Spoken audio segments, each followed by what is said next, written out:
Hello hello hello बच्चों, स्वागत है आपका रिविहान की स्पेशल सीरीज में, जहां हम करने वाले हैं हाफ ईयरली एग्जाम की तैयारी। जी हाँ, हम लेकर आए हैं हर सब्जेक्ट के इंपॉर्टेंट ऑब्जेक्टिव क्वेश्चन और इंपॉर्टेंट सब्जेक्टिव क्वेश्चंस की वीडियो खास आपके लिए, ताकि आपकी हाफ ईयरली की तैयारी एकदम मजबूत हो जाए। तो आज का जो ये वीडियो है वो है फिजिक्स के ऑब्जेक्टिव क्वेश्चंस का वीडियो, इंग्लिश मीडियम के बच्चों के लिए। ठीक है, हम एक एक करके हर चैप्टर के हर टाइप के क्वेश्चंस ऑब्जेक्टिव वाले, मतलब कि multiple choice question, fill in the blanks, true false, answer in one word, इस तरह के जितने क्वेश्चंस आते हैं एक एक मार्क्स के, वो सारे देखेंगे चैप्टर वाइज। सबसे पहले हम शुरुआत करेंगे पहले चैप्टर से, और ऐसे करते करते हम जाएंगे आखिरी चैप्टर तक जो हाफ ईयरली एग्जाम में आने वाला है। ठीक है, इस वीडियो में आपको मिलेंगे सारे चैप्टर्स के इंपॉर्टेंट ऑब्जेक्टिव क्वेश्चंस, तो इसको शुरू से लेकर आखिरी तक अगर आप पूरा देख लोगे तो मेरे हिसाब से आपको ऑब्जेक्टिव की तैयारी करने के लिए तो और कहीं जाना ही नहीं पड़ेगा हाफ ईयरली एग्जाम की। ठीक है, तो चलो ध्यान से देखो, एक एक क्वेश्चन जो हम सॉल्व कर रहे हैं, समझ रहे हैं, उसको ध्यान से देखो, याद करो, कॉपी में लिख लो, ताकि आपको एग्जाम के एक दिन पहले भी अगर रिवाइज करना पड़े तो आपके पास बढ़िया कंटेंट होगा। एकदम छठे हुए क्वेश्चन हम लेकर आए हैं, आपको दिख रहा होगा 200 से ऊपर क्वेश्चन हम आज इस वीडियो में सॉल्व करने वाले हैं। तो भाई, जब हमें किताब में कंफ्यूज होना पड़ता है कि यार कौन सा क्वेश्चन करें, कौन सा इंपॉर्टेंट है, कौन सा नहीं है, वो सारी कंफ्यूजन हो गई है दूर। आपको बस ये वीडियो देख लेना है और आपका आधे से ज्यादा सिलेबस जो है ऑब्जेक्टिव वाला वो कवर हो जाएगा। चल, इलेक्ट्रिक चार्जेस एंड फील्ड्स, जो कि हमारा पहला चैप्टर है फिजिक्स का, उसके क्वेश्चन से शुरुआत करते हैं। The dielectric constant of a metal, क्या होता है मेटल का डाई इलेक्ट्रिक कांस्टेंट? इनफाइनाइट होता है ना। Dielectric constant of a metal is infinite. चलो आगे बढ़ते हैं, नेक्स्ट क्वेश्चन देखते हैं। हम इसी तरह से फटाफट से एक एक क्वेश्चन देखते जाएंगे और आगे बढ़ते जाएंगे। कोई क्वेश्चन में ज्यादा एक्सप्लेनेशन नहीं होगा, आपको वो सारी इंफॉर्मेशन बता दी जा रही है कि कौन सा क्वेश्चन आने की संभावना है। अब इससे जुड़े अगर आपको लेक्चर्स देखने पड़ते हैं तो आपको रिविहान ऐप पर जाना पड़ेगा। For an electric dipole with dipole moment P, अगर एक इलेक्ट्रिक डायपोल है जिसका डायपोल मोमेंट क्या है? P है। The electric field intensity at a distance R depends on R as E proportional to 1/r³। हमने दोनों फॉर्मूले देखे हैं एक्सियल और इक्वेटोरियल पोजीशन पर। अगर कोई डायपोल मोमेंट है P और हमें इलेक्ट्रिक फील्ड कैलकुलेट करनी है तो वो किसके प्रोपोर्शनल होती है? दोनों फॉर्मूले में वो 1/r³ के प्रोपोर्शनल होती है। तो सही आंसर है हमारा ऑप्शन डी।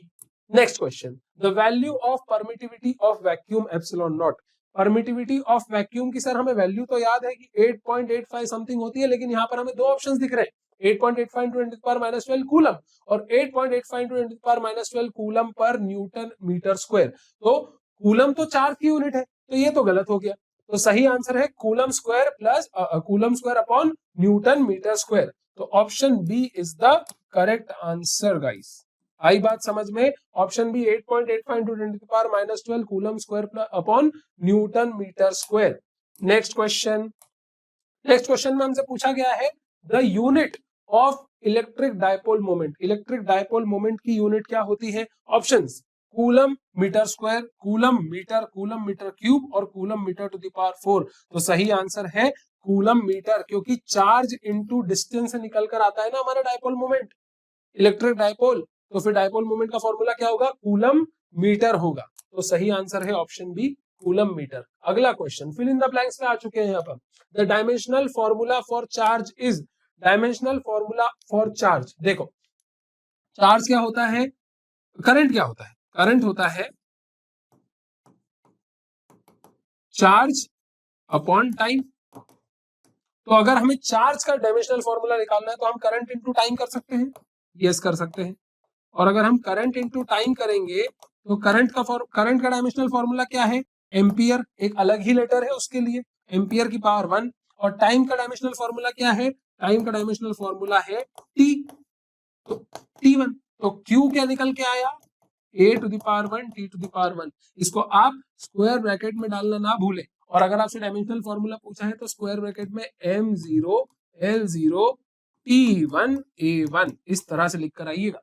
आई बात समझ में? अगर M0 L0 नहीं भी लिखते हो तो T1 A1 लिखना मत भूलो। ठीक है, चलो अगला क्वेश्चन देखते हैं। अगले क्वेश्चन में हमसे क्या बोला गया था? SI unit of electric field intensity, force per unit charge बोलते हैं ना हम, तो न्यूटन पर कूलम। इलेक्ट्रिक फील्ड इंटेंसिटी की SI यूनिट न्यूटन पर कूलम। इसमें तो कुछ भी याद रखने जैसा नहीं है। The dimensional formula for electric field, Newton पर कूलम से ही डिराइव हो जाएगा। न्यूटन पर कूलम, न्यूटन क्या है? फोर्स, और फोर्स क्या है? Mass into acceleration. कूलम क्या है? अभी हमने पढ़ा A1 T1, है ना, और ये बाय में है। मास m, एक्सीलरेशन L-T-2, और उसके अपॉन में A1 T1। तो फाइनल डायमेंशनल फॉर्मूला क्या निकल के आ रहा है? m ऐसा का ऐसा, l ऐसा का ऐसा, T-2 में एक और -1 जोड़ दो क्योंकि ये ऊपर जाएगा तो -1 हो जाएगा, T-3, और A1 को A-1 बना दो।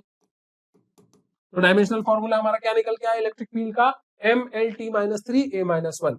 आई बात समझ में? इस तरह से डिराइव करा जाता है डायमेंशनल फॉर्मूला, और स्क्वायर ब्रैकेट में ही लिखा जाता है हमेशा। For 2 point charges -q and +q at distance L, the dipole moment is. अगर 2 पॉइंट चार्जेस है -q और +q, और उनके बीच का डिस्टेंस L है, तो डायपोल मोमेंट क्या होगा? QL के बराबर होगा। अगर ये डिस्टेंस d होता तो ये QD के बराबर होता, लेकिन हमें डिस्टेंस दे रखा है L, तो आंसर क्या होगा? QL के बराबर। ठीक है, ये भी डायरेक्ट फॉर्मूला बेस्ड क्वेश्चन था।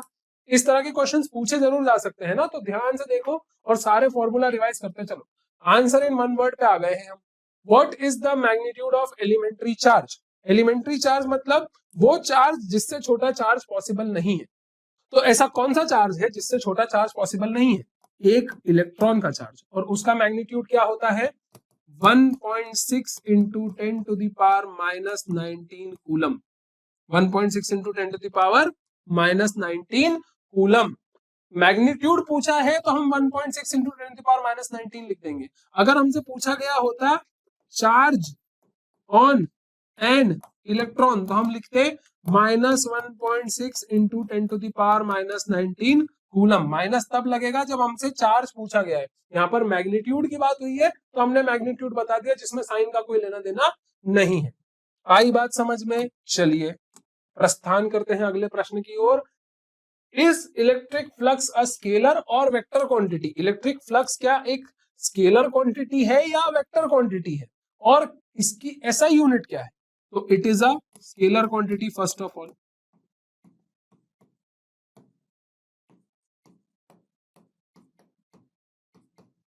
है ना, and its unit is newton metre per coulomb.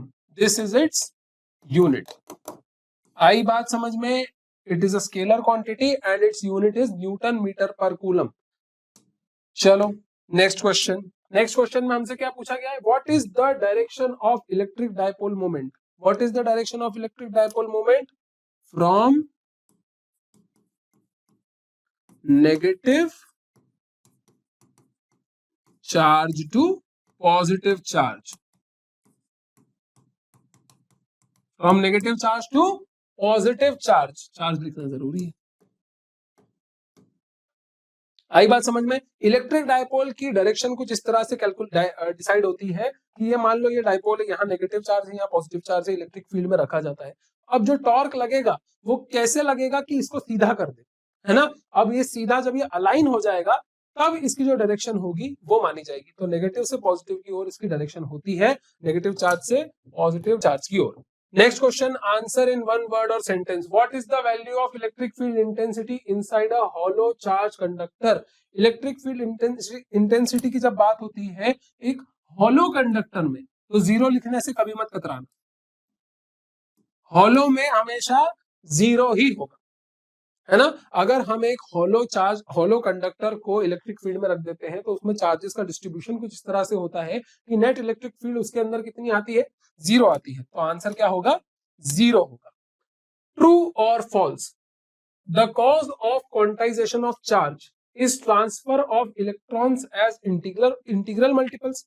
जो हम बोलते हैं कि क्वांटाइज्ड है चार्ज, क्या वो इस वजह से है कि जो इलेक्ट्रॉन्स हैं वो सिंगल सिंगल ही जा सकते हैं? क्या आपने कभी सुना कि यार आधा इलेक्ट्रॉन चला गया, 2.25 इलेक्ट्रॉन चले गए? नहीं ना, हम हमेशा 1 इलेक्ट्रॉन, 2 इलेक्ट्रॉन, 3 इलेक्ट्रॉन इसी तरह से बात करते हैं ना।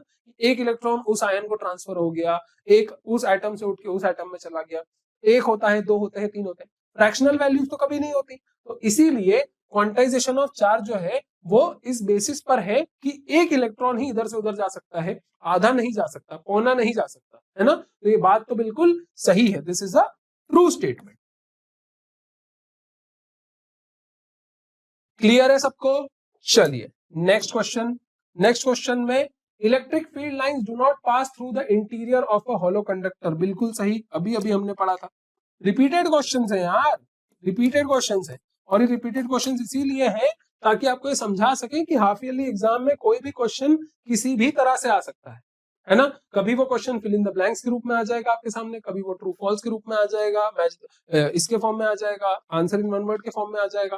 तो आपको ध्यान रखना है कि आखिर फैक्ट क्या है, उसके बाद आपको क्वेश्चन किस तरह का आया है उससे तो फर्क पड़ना चाहिए। चलिए, coulomb's inverse square law is valid for moving charges. No, coulomb का जो इनवर्स स्क्वायर लॉ है it is not valid for moving charges. अरे भाई, चैप्टर का नाम क्या है? इलेक्ट्रोस्टैटिक्स, है ना। इलेक्ट्रोस्टैटिक्स की बात कर रहे हैं, जहां पे चार्जेस जो है रुके हुए हैं। हम कूलम्बियन फोर्स जो पढ़ते हैं वो रुके हुए चार्जेस के लिए पढ़ते हैं। जब चार्जेस मोशन में आ जाएंगे तो दूसरे फैक्टर्स भी एक्ट करने लगेंगे भाई, मैग्नेटिक फील्ड एक्ट करने लगेगी, मैग्नेटिक फील्ड जनरेट होने लगेगी, पता नहीं एक दूसरे चार्ज पर कैसा फोर्स लगेगा। तो कूलम इनवर्स स्क्वायर लॉ तो वहां वैलिड नहीं होता, हम सिर्फ स्टैटिक चार्जेस में कूलम इनवर्स स्क्वायर लॉ को मानते हैं। So this statement is false. Next, the direction of electric field is from positive to negative charge. The direction of electric field is from positive to negative charge. क्या किसी dipole की बात हो रही है? नहीं, ये तो बस एक नॉर्मल टू चार्ज सिस्टम की बात हो रही है। अगर एक टू चार्ज सिस्टम है जिसमें प्लस क्यू है यहाँ पर, माइनस क्यू है यहाँ पर, इस तरह के दो बिंदु हैं हमारे जो चार्ज है, एक है नेगेटिवली चार्ज, एक है पॉजिटिवली चार्ज, इससे जो इलेक्ट्रिक फील्ड लाइंस निकल रही होंगी वो कुछ इस तरह से दिख रही होंगी। इससे जो इलेक्ट्रिक फील्ड लाइन, इसमें जो इलेक्ट्रिक फील्ड जा रही होंगी वो कुछ इस तरह से दिख रही होंगी। तो जैसा कि आप देख पा रहे हो, इलेक्ट्रिक फील्ड की डायरेक्शन तो सही लिखी गई है, electric field is from positive to negative. हाँ, इधर से निकल रही है, इसके अंदर जा रही है। Yes, this statement is true, absolutely true. आई बात समझ में? इलेक्ट्रोस्टैटिक पोटेंशियल एंड कैपेसिटेंस, मतलब कि हमारे सिलेबस का दूसरा चैप्टर हमारे सामने आ गया है। अब इस चैप्टर से जुड़े जितने सवाल हैं हम वो करेंगे। तो देखा आपने, इलेक्ट्रोस्टैटिक्स के सारे क्वेश्चन हमने कर लिए, इलेक्ट्रोस्टैटिक्स के सारे इंपॉर्टेंट ऑब्जेक्टिव क्वेश्चंस हमने कर लिए, जितने क्वेश्चन हमसे पूछे जा सकते हैं वो हमने कर लिए। अब अगर इसके अलावा कुछ आ जाता है भाई मेरे, तो आपको सब्जेक्टिव क्वेश्चंस की तैयारी भी करवाई जाएगी, उनको भी बहुत अच्छे से तैयार करना है। तो अगर इस तरह से आपका पूरा चैप्टर कवर हो जाएगा तो फिक्र करने की जरूरत नहीं है। अब हम इलेक्ट्रोस्टैटिक पोटेंशियल एंड कैपेसिटेंस के सारे इंपॉर्टेंट ऑब्जेक्टिव क्वेश्चन देखेंगे इसी ऑर्डर में। पहले हम देखेंगे एमसीक्यू, फिर हम देखेंगे फिल इन द ब्लैंक्स, फिर देखेंगे true false, answer in one word, और फिर हम ऐसे करके एक एक चैप्टर कवर करते जाएंगे और उसके सारे ऑब्जेक्टिव जो उससे पूछे जा सकते हैं वो आप भी कवर करते जाओगे। आपको भी मजा आता जाएगा, हमको भी मजा आता जाएगा, प्रिपरेशन भी होती जाएगी अपनी। नेक्स्ट, मल्टीपल चॉइस क्वेश्चन का पहला question, the SI unit of electric capacitance. Electric capacitance की एसआई यूनिट क्या होती है? क्या होती है? क्या होती है? फैरेड होती है। आपको फैरेड के अलावा सारे ऑप्शंस ब्लर नजर आने चाहिए भाई, कैपेसिटेंस की यूनिट कैसे याद नहीं होगी यार, फैरेड होगी। ठीक है, चलिए next question, the formula for capacitance of a spherical conductor. Spherical conductor के कैपेसिटेंस का formula C equals to 4 pi epsilon nought R। ये भी रटा हुआ फॉर्मूला होना चाहिए। स्फेरिकल कंडक्टर का कैपेसिटेंस तो इंपॉर्टेंट है, डिराइव करने को भी आ सकता है ना, तो याद होना चाहिए ये चीज। When a dielectric material is placed between plates of a parallel plate capacitor, अगर किसी पैरेलल प्लेट कैपेसिटर के अंदर बीच में हम कोई डाइलेक्ट्रिक मटेरियल फंसा दें with constant potential difference the electric field intensity. देखो, जब किसी कैपेसिटर के अंदर कोई डाइलेक्ट्रिक को डाला जाता है ना, तो क्या होता है, एक ऑपोजिट इलेक्ट्रिक फील्ड जनरेट होती है। जो कैपेसिटेंस की इलेक्ट्रिक फील्ड थी वो तो कुछ इस तरह से थी, और डाइलेक्ट्रिक जैसे ही उसमें गया, कांस्टेंट पोटेंशियल डिफरेंस था, जैसे ही डाइलेक्ट्रिक को उसके अंदर डाला तो एक ऑपोजिट इलेक्ट्रिक फील्ड इंड्यूस होने लगी, है ना, क्योंकि चार्ज डिस्ट्रीब्यूशन कुछ इस तरह से हो जाता है कि ऑपोजिट इलेक्ट्रिक फील्ड जनरेट हो जाती है। तो जो नेट इलेक्ट्रिक फील्ड है वो तो कम हो गई ना, पहले सिर्फ वो वाली थी जो पॉजिटिव प्लेट से नेगेटिव प्लेट की ओर थी, लेकिन अब डाइलेक्ट्रिक के होने की वजह से एक ऑपोजिट इलेक्ट्रिक फील्ड जनरेट हो गई, और इलेक्ट्रिक फील्ड तो वेक्टर है, तो अगर कुछ इधर है और इधर है तो माइनस होगा, और अगर माइनस होगा तो डाइलेक्ट्रिक के इंट्रोडक्शन से इलेक्ट्रिक फील्ड क्या होगी, डिक्रीज होगी। आई बात समझ में? चलिए नेक्स्ट सवाल की ओर चलते हैं।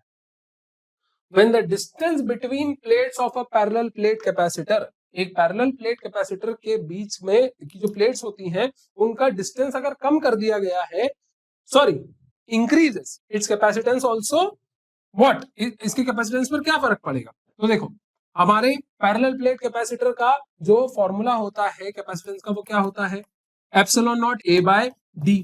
तो हमारे पैरेलल प्लेट कैपेसिटर का जो फॉर्मूला होता है वो क्या होता है, epsilon not A by D. अब epsilon not A by D में जो हमारा डी है ये है हमारे कैपेसिटर की प्लेट्स के बीच का डिस्टेंस। अगर हम प्लेट्स के बीच के डिस्टेंस को बढ़ाएंगे, हम डी को बढ़ाएंगे, तो जो कैपेसिटेंस है वो इसके इनवर्सली प्रोपोर्शनल है। अगर इसको बढ़ाएंगे तो ये ओवरऑल क्या होगा, कम होगा। तो option C decreases is the correct answer.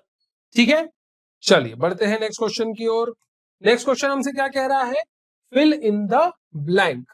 Farad equals to 1 coulomb per volt. इसमें तो कोई दो राय नहीं होना चाहिए भाई, कैपेसिटेंस की डेफिनेशन से ही हमें यह समझ में आ जाता है ना।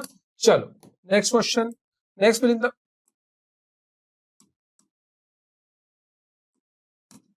ब्लैंक में हमसे क्या पूछा गया है, dimensional formula for electric potential. Electric potential का डायमेंशनल फॉर्मूला पूछा गया है। तो अब dimensional formula for electric potential निकालने के लिए हमें किसका सहारा लेना पड़ेगा, हमें सहारा लेना पड़ेगा उसकी डेफिनेशन का, work done per unit charge. ये होता है हमारा इलेक्ट्रिक पोटेंशियल। और इलेक्ट्रिक पोटेंशियल अगर हम वर्क की बात करें तो वर्क क्या है, फोर्स इनटू डिस्प्लेसमेंट। और चार्ज का भी हम अभी डायमेंशनल फॉर्मूला निकाल कर बैठे हैं, A1 T1, है ना। अब फोर्स इनटू डिस्प्लेसमेंट, फोर्स क्या होता है, मास इनटू एक्सेलरेशन। तो मास का m, एक्सेलरेशन का LT-2, और फिर उसके अंदर डिस्प्लेसमेंट मल्टीप्लाइड, तो ये हो गया L फिर से। और ये पूरा डिवाइडेड है किससे, A1 T1 से। तो हमारा फाइनल आंसर क्या निकल के आता है, ML2T-3A-1। ये है हमारा डायमेंशनल फॉर्मूला किसका, इलेक्ट्रोस्टैटिक पोटेंशियल का या फिर इलेक्ट्रिक पोटेंशियल का, ML2T-3A-1। आई बात समझ में? चलिए नेक्स्ट अगला question, earth potential is considered as 0।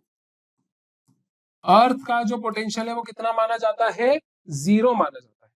आई बात समझ में? तो हम आपने देखा होगा कि अर्थिंग के वायर वगैरह हम डाल देते हैं, या फिर कोई भी एक्स्ट्रा चार्ज होता है, आप बिल्डिंग के ऊपर टावर लगा होता है, उससे एक सीधी लाइन जाती है अर्थ के अंदर। तो अगर कोई एक्स्ट्रा चार्ज है तो वो कहाँ चला जाएगा, अर्थ में चला जाएगा। हम ये मानते हैं कि अर्थ का पोटेंशियल क्या है, 0 है, उसमें कितना भी चार्ज समा सकता है। Potential at a distance R due to point charge Q. Potential at a distance R due to point charge Q, रटा हुआ फॉर्मूला होना चाहिए KQ/R, है ना। Potential at a distance r due to point charge q is KQ/R. Next, answer in one word or sentence. What is the effect of dielectric medium on potential? What is the effect of dielectric medium on potential? अगर dielectric medium introduce करा है तो electric field घटेगी और potential भी घटेगा। अगर constant potential है तो इलेक्ट्रिक फील्ड घट जाएगी।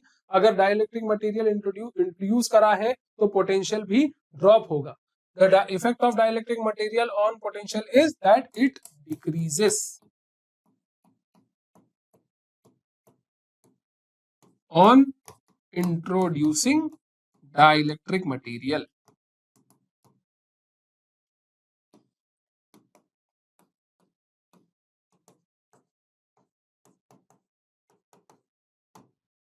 आ गई बात समझ में? चलिए बढ़ते हैं नेक्स्ट क्वेश्चन की ओर। Write the formula for capacitance of a parallel plate capacitor.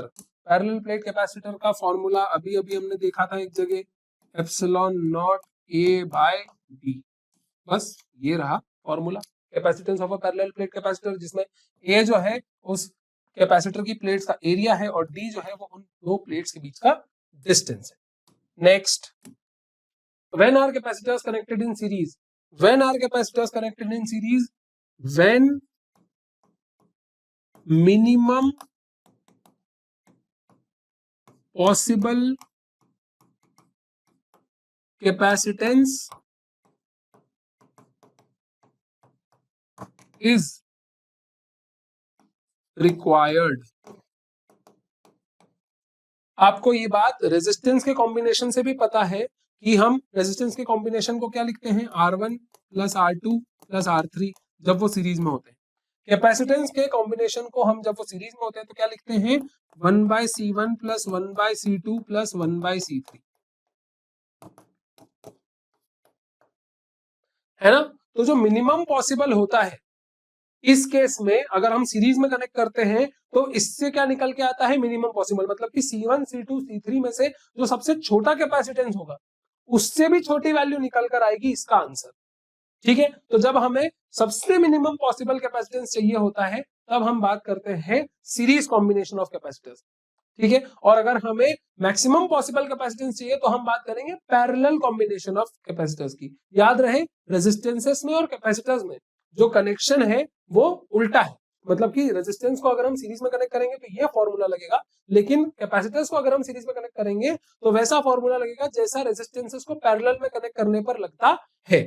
आई बात समझ, याद रखने वाली बात है ये। चल, आंसर इन वन वर्ड और sentence. What is the resultant capacitance when two capacitors of equal capacitance C are connected in parallel? भैया दो कैपेसिटेंस है उनका C, उनको पैरेलल में कनेक्ट किया गया है, तो इक्विवेलेंट कैपेसिटेंस क्या होगा, C1 प्लस C2। सिंपल, खत्म। लेकिन अगर यहाँ रेजिस्टेंसेस होते तो वो 1/R equivalent equals to 1/R1 plus 1/R2 लगाना पड़ता। यस, तो रेजिस्टेंसेस से उल्टा होता है, इसी तरह से याद रख लीजिएगा।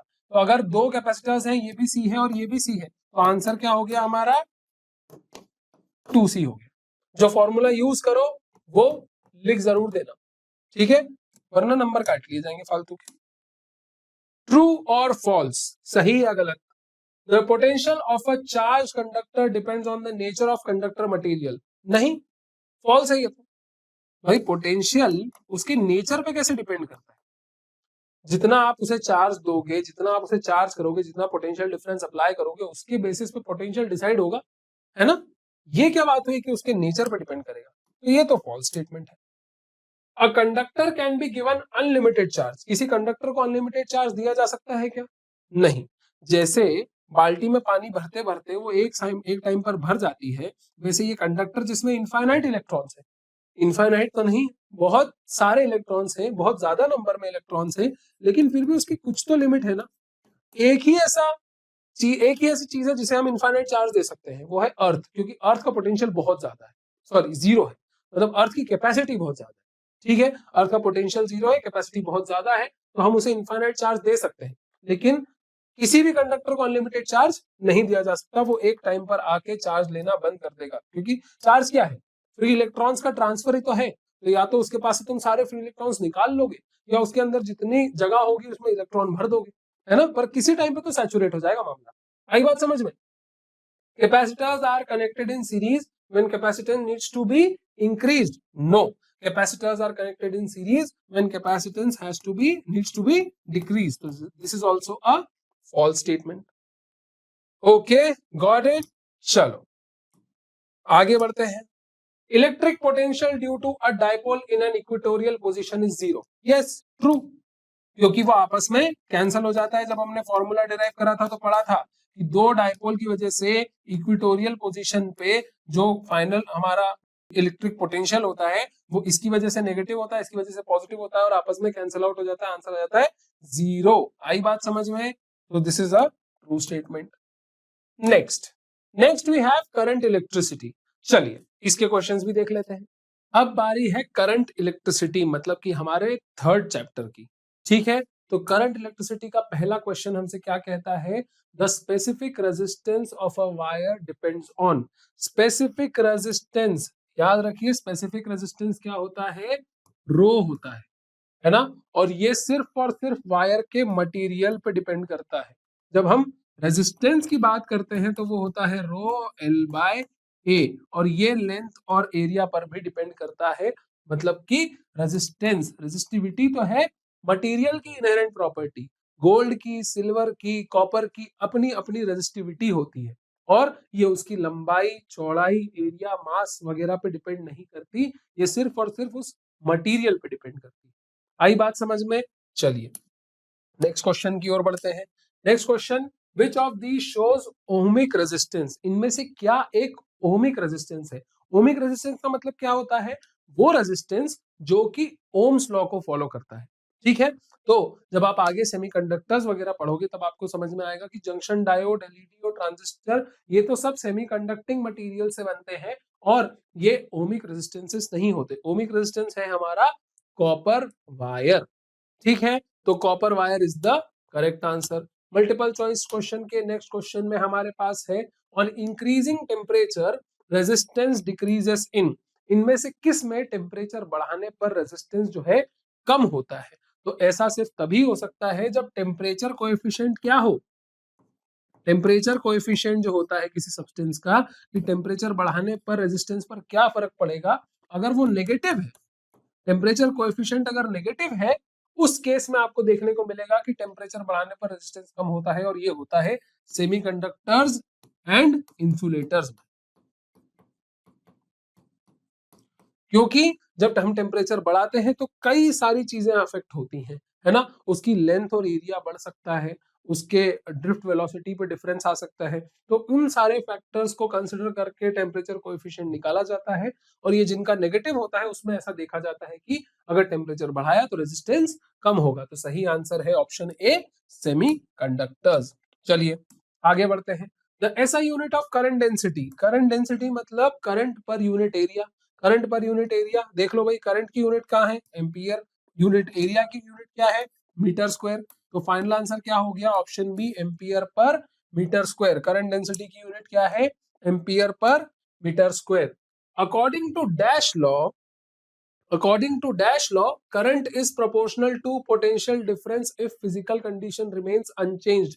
कौन से लॉ के अकॉर्डिंग करंट जो है पोटेंशियल प्रोपोर्शनल होता है पोटेंशियल डिफरेंस के, मतलब कि I प्रोपोर्शनल टू V होता है, ऐसा कौन सा लॉ कहता है, ओम्स लॉ कहता है। पहले फिल इन द ब्लैंक्स का आंसर है ओम्स लॉ। ठीक है, आई बात समझ में। अगर आप करंट इलेक्ट्रिसिटी चैप्टर में है तो ओम्स लॉ बहुत ही इंपॉर्टेंट है, बिल्कुल मत भूलिएगा, और इस तरह के क्वेश्चन से बिल्कुल पूछे जा सकते हैं। When length of a conductor increases its resistance also increases. कैसे सर? अरे भाई R equals to rho L by A. अब अगर आप लंबाई बढ़ा रहे हो तो रेजिस्टेंस क्या होगा, बढ़ेगा। आई बात समझ में? अगर आप एरिया बढ़ा रहे हो तो रेजिस्टेंस क्या होगा, कम होगा, इसीलिए इंक्रीजेस आएगा इसमें आंसर हमारा। अगला फिल इन द ब्लैंक्स क्या है, अगला है V I graph of ohm's law. जब हम ओम्स लॉ पढ़ते हैं तो क्लास 10th से ही हम पढ़ते आए हैं, इट इज लीनियर। ठीक है, इट इज लीनियर, या फिर आप लिख सकते हो स्ट्रेट लाइन। वीआई ग्राफ कैसा होता है, स्ट्रेट लाइन होता है, कि जैसे जैसे आप पोटेंशियल बढ़ाओगे वैसे वैसे करंट जो है किसी कंडक्टर से वो बढ़ता जाएगा, और ये लीनियर रिलेशनशिप होता है किसका, आई का वी के साथ, जिसको हम लिखते हैं वी बाय आर। आ गई बात समझ में? यस। चलिए next question, answer in one word या सेंटेंस टाइप के क्वेश्चन पे पहुंच गए हैं हम, और जिसमें पहला है on which law is Kirchhoff's first law based. कौन से लॉ पे किरचॉफ का पहला नियम बेस्ड है, बताइए। किरचॉफ का पहला नियम बेस्ड है law of conservation of charge पे, law of conservation of charge पे बेस्ड है किरचॉफ का पहला नियम। भूलिएगा नहीं, किरचॉफ का पहला नियम जो हमसे कहता है कि जितना करंट किसी एक जंक्शन पे आया है उतना ही करंट उस जंक्शन से निकल जाएगा। ठीक है, तो किरचॉफ का पहला नियम किस पे बेस्ड है, law of conservation of charge पे बेस्ड है। Next question, what is the basis of Kirchhoff's second law. Kirchhoff's के सेकंड लॉ का बेसिस क्या है, law of conservation of energy. ध्यान रखिएगा दोनों अलग अलग लॉज हैं।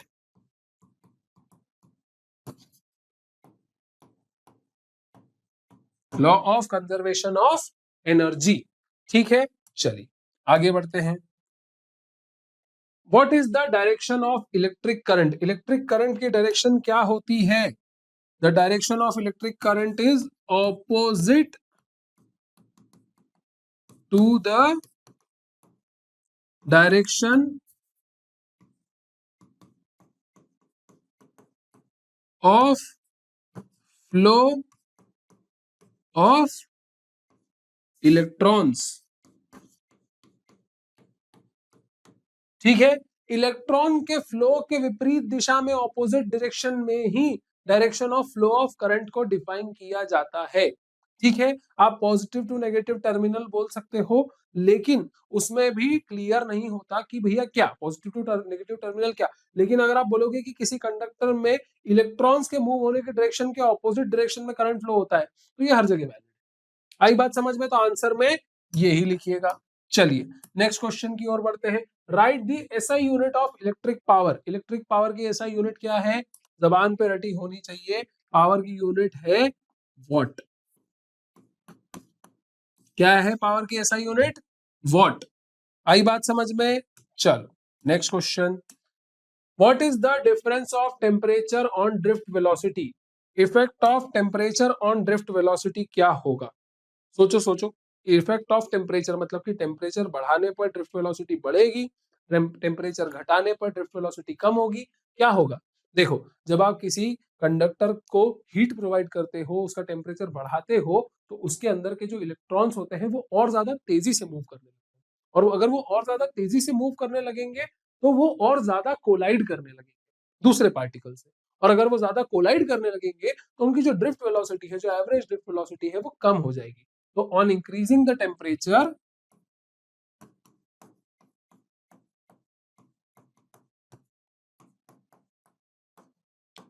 Drift velocity decreases.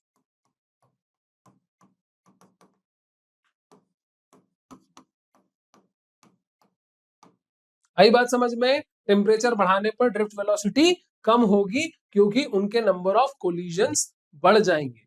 आ गई बात समझ? चलिए अगले क्वेश्चन की ओर। ट्रू और फॉल्स टाइप का question. Temperature coefficient of resistance for semiconductors is negative. क्या सेमीकंडक्टर्स का टेम्परेचर कोएफिशिएंट नेगेटिव होता है? तो जी हाँ, हमने पहले भी देखा था, ये बात बिल्कुल सच है। Temperature coefficient of semiconductors and insulators is negative, मतलब कि टेम्परेचर बढ़ाने पर सेमीकंडक्टर्स और इंसुलेटर्स का रेजिस्टेंस जो है वो कम होता है। आ गई बात समझ? चलिए next question. The direction of current flow is along the direction of flow of positive charges. Flow of positive charge तो कुछ होता ही नहीं है। Flow of positive charge does not exist, क्योंकि हमारे पास तो चार्ज के फ्लो के लिए एक ही टाइप का पार्टिकल है जो है इलेक्ट्रॉन। तो अगर इलेक्ट्रॉन के फ्लो होने की डायरेक्शन है ये, तो करंट की डायरेक्शन क्या होगी? ये। अब यहां पर बोला गया है direction of flow of positive charge, तो अगर इलेक्ट्रॉन इस तरफ बह रहा है तो ऐसा मान लेते हैं कि पॉजिटिव चार्ज इस तरफ बह रहा है, और अगर पॉजिटिव चार्ज इस तरफ बह रहा है तो करंट भी इसी तरफ बह रहा है। इसीलिए हम बोल सकते हैं कि पॉजिटिव चार्ज के मूवमेंट की दिशा में करंट की दिशा है। तो दिस इज ऑल्सो करेक्ट। ठीक है, direction of flow of positive charge की बात हो रही है, इलेक्ट्रॉन के विपरीत और पॉजिटिव चार्ज के अलोंग। नेक्स्ट ट्रू और फॉल्स उनसे क्या पूछा गया है? Current flow in conductors is due to free electrons. बिल्कुल सही बात। भाई इलेक्ट्रॉन्स के मूवमेंट के कारण ही तो कंडक्टर्स में करंट फ्लो होता है, इसमें गलत क्या है? ये तो हम बचपन से पढ़ते आ रहे हैं। ट्रू। आ गई बात समझ? चलो next question. Temperature coefficient of resistance for conductors is positive. Again true. जब सेमीकंडक्टर्स और इंसुलेटर्स की बात हो रही थी तो नेगेटिव था, जब कंडक्टर्स की बात हो रही है तो पॉजिटिव आएगा। क्या? टेम्परेचर कोएफिशिएंट ऑफ रेजिस्टेंस, मतलब कि वो फैक्टर जो ये डिसाइड करता है कि टेम्परेचर बढ़ाने पर रेजिस्टेंस बढ़ेगा या कम होगा। आई बात समझ में? Temperature coefficient of conductors is positive. Next question. Moving charges and magnetism पे आ गए हैं हम, जो है हमारा अगला चैप्टर। तो चलो देख लेते हैं एक एक करके मूविंग चार्जेस एंड मैग्नेटिज्म के भी क्वेश्चंस। ठीक है, तो चलो देख लेते हैं एक एक करके मूविंग चार्जेस एंड मैग्नेटिज्म के भी क्वेश्चंस। मल्टीपल चॉइस क्वेश्चन में पहला क्वेश्चन है ampere circuital law. Ampere circuital law, इनमें से क्या एम्पियर सर्किटल लॉ है, जरा बताइए। इंटीग्रल बी डॉट डीएल बराबर I, closed integral B dot dl बराबर mu not I upon 4 pi, closed integral B dot dl बराबर म्यू नॉट आई, या फिर closed integral B dot dl बराबर I by mu naught.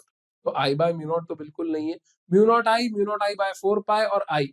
इन तीनों में अगर आपको कंफ्यूजन हो रहा है तो मैं क्लियर कर देता हूं, close integral B dot dl equals to mu not I, this is the correct answer. ठीक है, close integral B dot dl equals to mu not I is the correct answer. चलिए बढ़ते हैं नेक्स्ट क्वेश्चन की ओर। Next question में हमसे पूछा गया है force on a moving charge in a uniform magnetic field. किसी मूविंग चार्ज पर लगने वाला फोर्स किसी यूनिफॉर्म मैग्नेटिक फील्ड में क्या होगा? Q V vector cross B vector होगा, 1/4 pi epsilon nought Q R square होगा, 1/4 pi epsilon nought Q by R होगा, या जीरो होगा। तो भाई क्यू चार्ज अगर वी वेलोसिटी के साथ मूव कर रहा है बी इलेक्ट्रिक फील्ड में, तो A option is the correct answer. Q V cross B होता है, कहीं पर क्यू वी डॉट बी लिखा हो तो वो गलत है, Q V cross B, this is the correct answer. चल नेक्स्ट क्वेश्चन की ओर प्रस्थान करते हैं। चल नेक्स्ट क्वेश्चन हमसे क्या बोल रहा है? Magnetic field at the centre of circular current carrying current loop. मतलब magnetic field at the centre of a circular current carrying loop, अगर कोई सर्कुलर करंट कैरिंग लूप है तो उसकी मैग्नेटिक फील्ड जो है उसके बारे में हमसे पूछा गया है। उसकी मैग्नेटिक फील्ड क्या प्लेन लूप के प्लेन में होगी? नहीं। क्या perpendicular to the plane of the loop होगी? Yes, this is the correct answer. क्यों? क्योंकि हमने देखा है कि मैग्नेटिक फील्ड जो है वो perpendicular to the plane of the loop पाई गई है ना। हम जब राइट हैंड रूल से देखते हैं तो हमें दिखता है कि मैग्नेटिक फील्ड की डायरेक्शन क्या है? Perpendicular to the plane of the loop है। ना ही वो 45 डिग्री का एंगल बना रही है लूप के साथ, ना ही वो 60 डिग्री का एंगल बना रही है, it is perpendicular. So option B is the correct answer. चलिए next question, SI unit of magnetic susceptibility. Magnetic susceptibility की एसआई यूनिट क्या होती है? हेनरी पर मीटर। हेनरी पर मीटर होती है मैग्नेटिक ससेप्टिबिलिटी की एसआई यूनिट। ध्यान रखिएगा, इंपॉर्टेंट बात है ये, छोटे छोटे क्वेश्चंस पूछे जा सकते हैं। अगला question, dimensional formula for magnetic field. Magnetic field का डायमेंशनल फॉर्मूला डब्बे में लिखेंगे बड़ा सा M L T A, M1 L0 T-2 और A-1। L0 मतलब कि आप ऐसे भी लिख सकते हो M1 T-2 और A-1। ये भी करेक्ट आंसर है और ये भी करेक्ट आंसर है। आ गई बात समझ में? तो ये था आपका मैग्नेटिक फील्ड का डायमेंशनल फॉर्मूला। चलिए आगे बढ़ते हैं। Current carrying solenoid behaves like अ। करंट कैरिंग सोलेनॉइड कैसे बिहेव करता है? जब हमने पढ़ा था तो हमने देखा था कि उसके अंदर की जो मैग्नेटिक फील्ड लाइंस है वो किसकी तरह है? बिल्कुल बार मैग्नेट की तरह है। तो current carrying solenoid behaves like a bar magnet. Yes, that's the correct answer.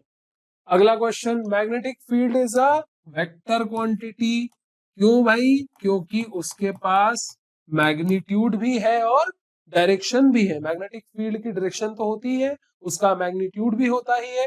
मतलब कि उसके पास वो दोनों चीजें हैं जो कि एक वेक्टर को वेक्टर बनाती है ना। मैग्नेटिक फील्ड के पास मैग्नीट्यूड तो है ही, उसके पास डायरेक्शन भी है, मतलब कि वो दोनों चीजें जो उसे वेक्टर बनाती हैं। तो magnetic field is a vector quantity. Galvanometer dash decreases due to shunt. Galvanometer का क्या कम हो जाता है शंट के साथ? रेजिस्टेंस कम हो जाता है।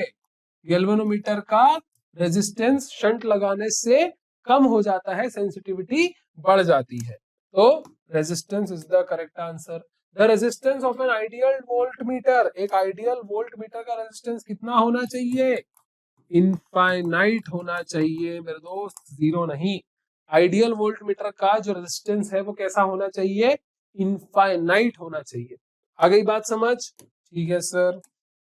In an electric circuit volt meter is always connected. आपने जब इलेक्ट्रिक सर्किट देखे होंगे तो उसमें देखा होगा कि वोल्ट मीटर को हमेशा पैरेलल में लगाया जाता है। कैसा लगाया जाता है? पैरेलल में लगाया जाता है। तो वोल्ट मीटर को हमेशा रीडिंग लेने के लिए पैरेलल में लगाया जाता है कि इस ब्रांच से कितना करंट बह रहा है। अरे भाई, इनफाइनाइट रेजिस्टेंस वाले किसी डिवाइस को अगर सीरीज में लगा दोगे तो उस ब्रांच से जब करंट बहेगा ही नहीं तो नापोगे कैसे? इसीलिए पैरेलल में लगाया जाता है। आ गई बात समझ में? ठीक है।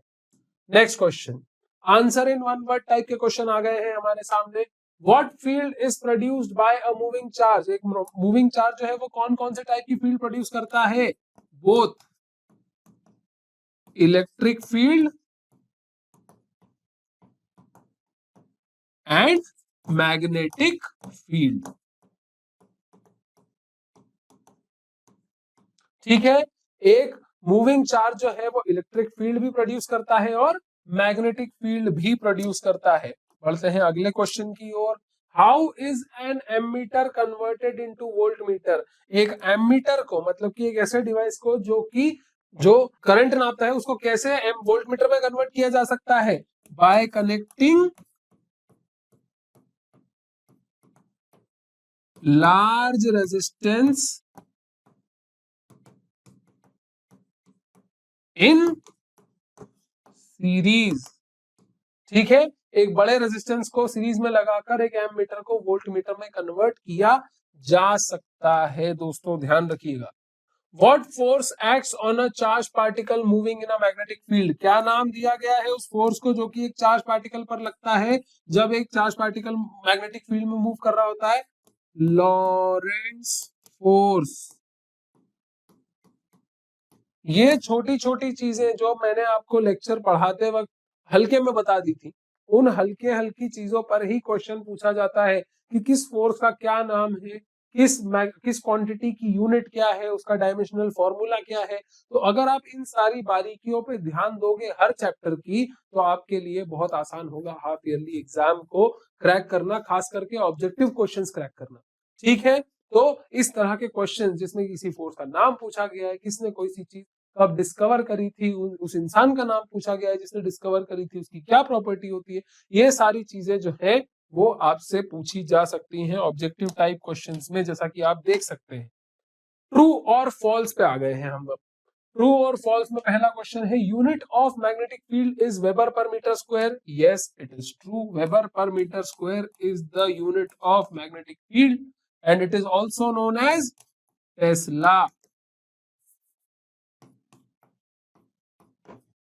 वेबर पर मीटर स्क्वायर को क्या बोला गया है?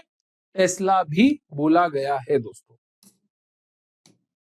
Next, magnetic effect of electric current was discovered by Oersted. Yes, it is also true.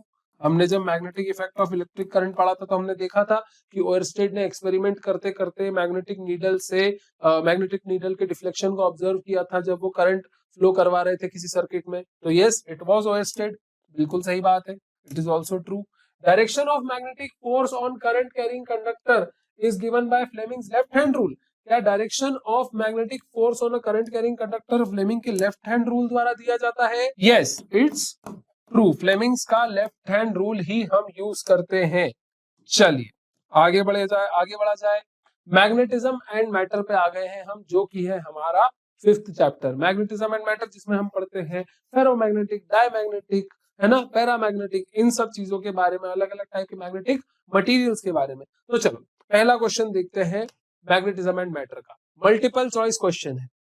क्या कहता है हमसे पहला question? Weber per metre square is the unit of. Pole strength की यूनिट होती है, मैग्नेटिक फील्ड की यूनिट होती है, मैग्नेटिक फ्लक्स की यूनिट होती है, मैग्नेटिक मोमेंट की। अभी अभी हमने देखा मैग्नेटिक फील्ड की यूनिट होती है वेबर पर मीटर स्क्वायर, है ना, जिसको प्यार से टेस्ला भी बोला गया है। अगला question, example of ferromagnetic material. Ferromagnetic material, अब इसको याद रखने का सिर्फ एक ही तरीका है कि याद कर लो। फेरोमैग्नेटिक मटेरियल जो है वो है हमारा निकल। आई बात समझ में? आपको अलग अलग टाइप के एलिमेंट्स का अलग अलग कैटेगराइजेशन याद रखना पड़ेगा। कि अगर आपको पैरामैग्नेटिक पूछा जाए तो आपको 2-3 एलिमेंट्स याद होने चाहिए, फेरोमैग्नेटिक पूछा जाए तो 2-3 एलिमेंट्स याद होना चाहिए, ताकि अगर इस तरह के क्वेश्चन आए तो आप बिना कंफ्यूजन के सही आंसर लगा पाओ। तो निकल क्या होता है? फेरोमैग्नेटिक मटेरियल होता है। चलिए आगे बढ़ते हैं। Next question, a magnetic needle placed in non uniform magnetic field experiences.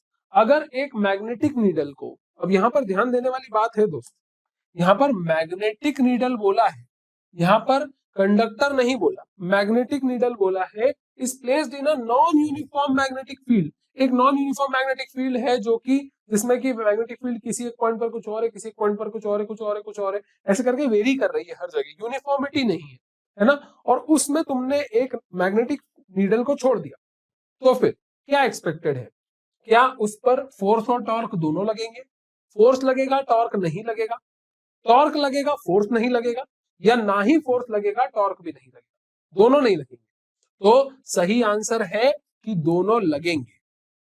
सोचो ना, एक मैग्नेटिक नीडल है, एक चुंबक जैसे ही समझ लो, है ना, एक नीडल के शेप का चुंबक है, अब भले तुमने नॉन मैग्नेटिक फील्ड में रख दिया और उसमें फोर्स तो लगेगा ही, है ना, क्योंकि है तो चुंबक। अब मैग्नेटिक फील्ड में तो चुंबक पे कुछ ना कुछ फोर्स लगेगा ही और टॉर्क भी लगेगा। क्यों? क्योंकि नॉन यूनिफॉर्म मैग्नेटिक फील्ड है, तो वो उसको किसी तरह से तो ट्विस्ट और टर्न करने की कोशिश करेगी ना। तो किसी तरह से जब उसको ट्विस्ट और टर्न करने की कोशिश करेगी तो फोर्स भी लगेगा और टॉर्क भी लगेगा। तो सही आंसर है option A, force and torque. Fill in the blanks पे आ जाते हैं। फिल इन द ब्लैंक्स में हमसे पहला क्वेश्चन पूछा गया है, SI unit of pole strength. Pole strength की एसआई यूनिट क्या होती है? ये होती है एम्पियर मीटर। भूलिएगा नहीं, याद होनी चाहिए। एसआई यूनिट पोल स्ट्रेंथ की होती है एम्पियर मीटर। चलो अगले फिल इन द ब्लैंक्स की ओर। Diamagnetic materials are dash by strong magnets. Diamagnetic materials जो होते हैं, डायमैग्नेटिक मटेरियल्स जो होते हैं वो स्ट्रॉन्ग मैग्नेट्स से रिपेल होते हैं या अट्रैक्ट होते हैं? रिपेल होते हैं। बिल्कुल सही जवाब, रिपेल होते हैं। They are repelled by strong magnets, वो उनसे दूर भागते हैं। ठीक है, diamagnetic materials are repelled by strong magnets. Next question, direction of magnetic moment is from dash pole to dash pole. magnetic moment की जो डायरेक्शन होती है वो कौन से पोल से कौन से पोल की ओर होती है? बिल्कुल सही सोचा, साउथ पोल से नॉर्थ पोल की ओर होती है। डायरेक्शन ऑफ मैग्नेटिक मोमेंट, है ना, नॉर्थ टू साउथ नहीं करने का, साउथ टू नॉर्थ होती है। चलो अगला, A current carrying solenoid behaves like a bar magnet. हमने पिछले चैप्टर के फिल इन द ब्लैंक्स में भी देखा था ये, है ना। एक करंट कैरिंग सोलेनॉइड कैसे बिहेव करता है? एक बार मैग्नेट की तरह काम करता है करंट कैरिंग सोलेनॉइड। ठीक है सर, आ गई बात समझ में। Next question, answer in one word और सेंटेंस पर आ गए हैं। What is the direction of magnetic moment? Magnetic moment की डायरेक्शन। अरे सर एक ही एक क्वेश्चन बार बार क्यों पूछा गया है? ऐसा हो सकता है बेटा कि कई सारे क्वेश्चन किसी भी फॉर्म में आपसे पूछे जा सकते हैं, तो हम कोशिश कर रहे हैं कि हर टाइप के क्वेश्चन को हर तरह से आपको बता दिया जाए ताकि आपको कोई कंफ्यूजन ना रहे। भाई कोई फिल इन द ब्लैंक्स आ गया एमसीक्यू के फॉर्म में तो वो भी आपको याद हो जाए कि अच्छा हाँ हाँ ये तो सर ने फिल इन द ब्लैंक्स भी बताया था और एमसीक्यू भी बताया था। तो south pole to north pole अभी अभी हमने फिल इन द ब्लैंक्स में देखा था, अब यहाँ भी पूछ लिया गया हमसे। चलो अगला सवाल, can a magnet exist without poles? This is a very important question. क्या कोई मैग्नेट पोल्स के बिना एग्जिस्ट कर सकता है, या फिर क्या कोई मैग्नेट का एक ही पोल हो सकता है कि सिर्फ नॉर्थ पोल है उस मैग्नेट में या सिर्फ साउथ पोल है? तो नहीं, ऐसा नहीं हो सकता। No, every magnet has both the poles, north pole and south pole. ऐसा नहीं है कि आपने एक बड़ा मैग्नेट लिया, उसमें एक नॉर्थ था एक साउथ था, आपने तोड़ा तो ये भी साउथ हो गया ये नॉर्थ हो गया। फिर जब आपने इतना इतना बड़ा ये पीस लिया फिर उसको फिर तोड़ा तो ये नॉर्थ था ये साउथ था, ये साउथ हो गया ये नॉर्थ हो गया। फिर जब आपने इतना छोटा पीस लिया फिर इसको तोड़ा, तो ऐसे करते करते आप जब जितना छोटा करते जाओगे उस छोटे से छोटे पीस का भी नॉर्थ पोल भी होगा और साउथ पोल भी होगा। तो ऐसा नहीं हो सकता कि कोई मैग्नेट पोल्स के बिना एग्जिस्ट करे या फिर उसका एक ही पोल हो। आई बात समझ में? ध्यान रखने वाली बात है, बहुत इंपॉर्टेंट बात है। What type of material has magnetic susceptibility 4/5? 4/5 की मैग्नेटिक ससेप्टिबिलिटी यार, 4/5 की मैग्नेटिक ससेप्टिबिलिटी मतलब काफी अच्छी मैग्नेटिक ससेप्टिबिलिटी जो कि होती है फेरोमैग्नेटिक मटेरियल्स की। कैसी होती है? फेरोमैग्नेटिक मटेरियल्स की जो मैग्नेटिक ससेप्टिबिलिटी होती है वो 4/5 के ऑर्डर की होती है, यानी कि काफी ज्यादा पॉजिटिव एंड ज्यादा। एक होती है पॉजिटिव लेकिन कम, वो होते हैं paramagnetic materials.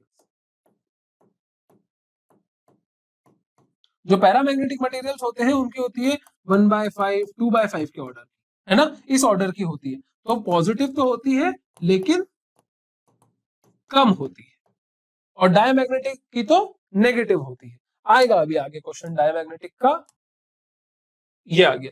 What type of magnetic material has a magnetic susceptibility of 0.5? वो भी माइनस में, माइनस में 0.5 इज वेरी इंपॉर्टेंट क्योंकि हम बात कर रहे हैं डायमैग्नेटिक मटेरियल्स की। किस तरह के मटेरियल्स की? डायामैग्नेटिक मटेरियल्स की जब मैग्नेटिक ससेप्टिबिलिटी की बात होती है तो वो होती है नेगेटिव और सिर्फ नेगेटिव। ठीक है, फेरोमैग्नेटिक और पैरामैग्नेटिक मटेरियल्स में देखा गया है कि मैग्नेटिक ससेप्टिबिलिटी ज्यादा होती है, पॉजिटिव होती है, और जो पैरा होते हैं उनमें थोड़ी ज्यादा होती है 0 से, और जो फेरोमैग्नेटिक होते हैं उनमें काफी ज्यादा होती है 0 से। आ गई बात समझ में? चलिए, write SI unit of magnetic moment of a magnet. किसी मैग्नेट के मैग्नेटिक मोमेंट की एसआई यूनिट क्या होती है? Ampere metre square. भूलिएगा नहीं, एम्पियर मीटर स्क्वायर। किसी पोल स्ट्रेंथ की यूनिट क्या होती है? एम्पियर मीटर, और उसको लेंथ से मल्टीप्लाई कर दिया तो मैग्नेटिक मोमेंट निकल आएगा, तो एम्पियर मीटर स्क्वायर। ये रही SI unit magnetic moment of a magnet की। नेक्स्ट क्वेश्चन, ट्रू और फॉल्स टाइप का क्वेश्चन आ गया है। Two magnetic lines of force never intersect each other. क्या दो मैग्नेटिक लाइंस ऑफ फोर्स आपस में कभी भी इंटरसेक्ट नहीं करती हैं?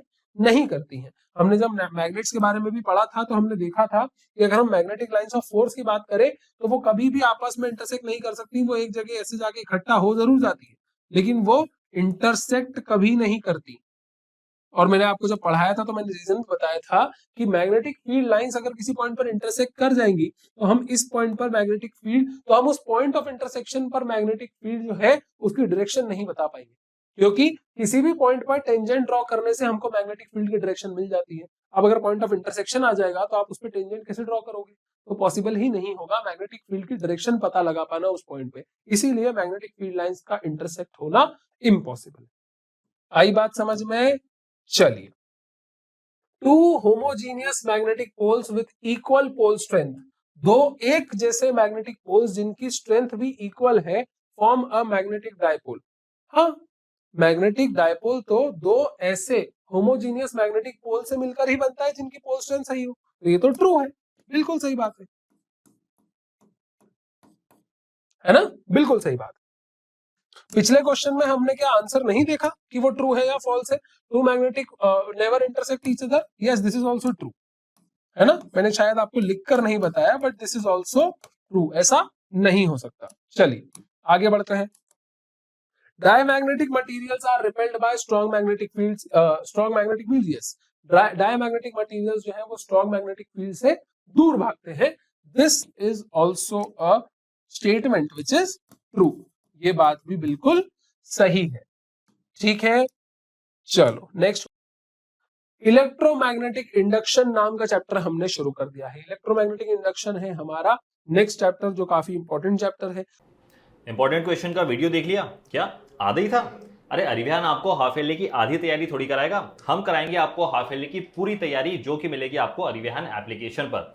वहां पर notes, time table, practice test तो मिलेगा ही, मैथ्स की फॉर्मूला शीट, केमिकल के रिएक्शन बुकलेट और बायोलॉजी के लिए माइंड मैपिंग टेक्निक का यूज करके हमने बनाया है हाफ ईयरली का बेस्ट कोर्स, जो आपको मिलेगा 100% फ्री। तो लिंक डिस्क्रिप्शन में है, अरिविहान एप्लीकेशन डाउनलोड कर लीजिए और हाफ ईयरली की तैयारी में लग जाइए।